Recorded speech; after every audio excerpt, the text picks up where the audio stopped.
Well, we have a question for you.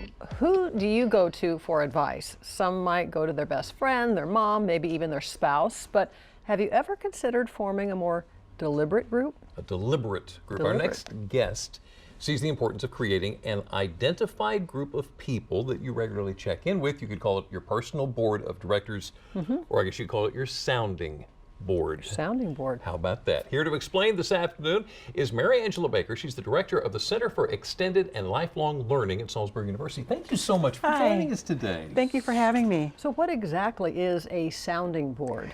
A sounding board is your team. So it's a group of people that you go to for advice on your personal success and your professional success. And it's a group of people who bring different, diverse attitudes, characteristics, and opinions to that board. So how would we start the process of forming our sounding board? So the first thing you want to do is think about who do you, or what do you want to accomplish? Do you want to have career success? Do you want to be do more outreach in your personal life? So think about that and then go through and identify the different characteristics. And so I provided you with a list of different characteristics that you could have. Yeah, you say connector, political savvy and influence, personal development, work-life balance, sense of purpose, champion. Right. You said your friend might even add goddess to the list. These are all Right. very distinct. Very distinct. Roles. So who is it in your life that connects you to other people? Who says, you know what, we were talking about this, you need to meet? Who is it in your life that talks about, at work especially, the political environment, and that's the political with the small p. Who Right. are you going to that's going to help you navigate the culture of the organization? Who is it that you go to that is the expert in your industry? So that if you're saying, I'm here right now and I want to be here in my career, who is it that can help you to say, these are the skills that you need to have? Okay, so I got somebody that says, look, I talked to my spouse, I talked to my mom. Who else do I need? So here's the scary part. Sometimes your spouse, your mom, your best friend have their best interest in mind. Your sounding board has your best interest in mind. So your mom would say, oh, honey, are you sure that you want to move across the bridge and take that job? You're going to be so far away from the rest of the family. And professionally, that's not. And professionally, that might not be a good step for you. Yeah. So when I think about forming my board, I always advise people to have just one personal person on that board. So it would be your mom, or it could be your spouse, or it could be your best friend.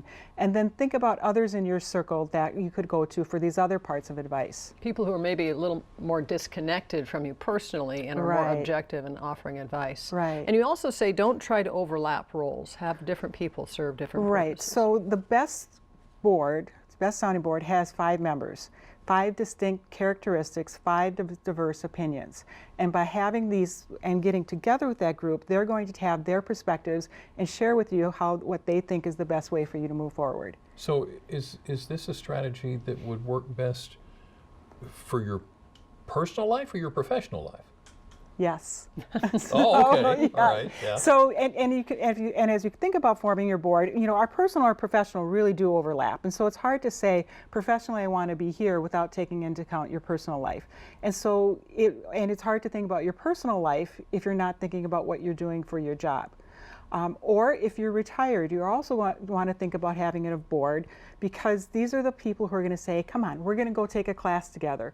We're going to go do this. We're going to, you know, you seem a little bit down. You know, I'm going to be your spiritual advisor, and think about ways that we'll take a walk and connect to nature today. Yeah. Now you mentioned actually having meetings, like a board of directors? Right.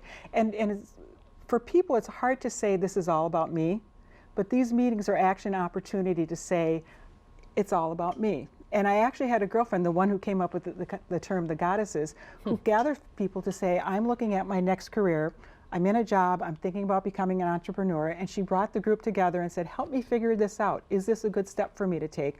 What are my blind spots? Because often your advisory boards know the things that you don't know. Yeah. Yeah.